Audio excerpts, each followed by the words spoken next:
ये स्वरूप कौन है बताओ? श्री जगन्नाथ जी। ऐसा स्वरूप क्यों है इनका? इनके हाथ कहां हैं? इनके चरण कहां हैं? इनका मुखमंडल कहां है? जिन ठाकुर जी का बरहा पीड़म नटवर वपुः कर्णयो कर्णकारम, इतना सुंदर वर्णन किया गया है रूप का, वो जगन्नाथपुरी में जाके देखो आप। हाथ नहीं है, पांव नहीं है, कान नहीं है, मुखमंडल नहीं है, गाल नहीं है। क्यों?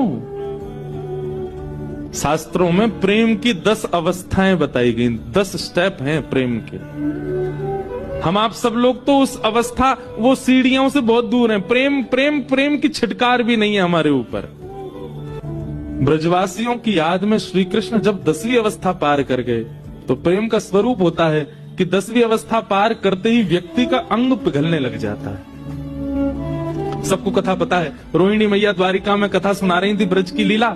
सारी पत्नियां बैठ करके सुन रही थी भगवान की, और सुनते सुनते सुनते सुनते तभी द्वारिकाधीश सुभद्रा जी और बलभद्र आकर के द्वार पर विराज गए और बैठ करके सुनने लगे। ब्रज की कथा सुनते ही ठाकुर जी की भुजाएं खड़ी हो गई और नेत्र बंद करके ठाकुर जी बार बार अपने हृदय को पकड़ के कहने लगे, अरे कोई ब्रजवासियों को ले आओ, मेरे हृदय से लगा दो, मोए ब्रजवासियों की बहुत याद आ रही है, कोई ब्रज के जन्म को लाके मेरे हृदय से लगा दो।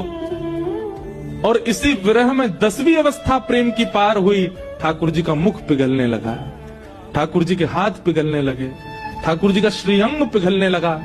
तभी नारद जी को चिंता हुई। नारद जी दौड़ करके गए और रोहिणी मैया से जाके व्यास मंच पे बैठे कथा सुना रही रोहिणी मैया नेत्र बंद करके। तभी कहा, मैया अभी कथा विश्राम करो, नहीं तो ठाकुर जी नदी बहन करके बहने लग जाएंगे। रोहिणी मैया ने कथा विश्राम करी और उस समय ठाकुर जी का बहुत करीब करीब 70% जो श्री अंग था वो पिघल चुका था। वहीं कथा विश्राम हो गई तो वहीं रूप ऐसे ही रह गया ठाकुर जी का। नारद जी ने जाकर के प्रणाम किया, बोले भगवान अब कैसे सृष्टि का आगे संचार होगा, आप तो ऐसे बन गए। ठाकुर जी बोले, नारद पूरे विश्व को पता चलना चाहिए कि मैं ब्रज से कितना प्रेम करता हूं, इसलिए मेरा यही स्वरूप उड़ीसा के श्री जगन्नाथ मंदिर में विराजमान होगा और कलयुग का प्रधान देव मुझे ही माना जाएगा, ताकि पूरे विश्व को मैं बता सकूं।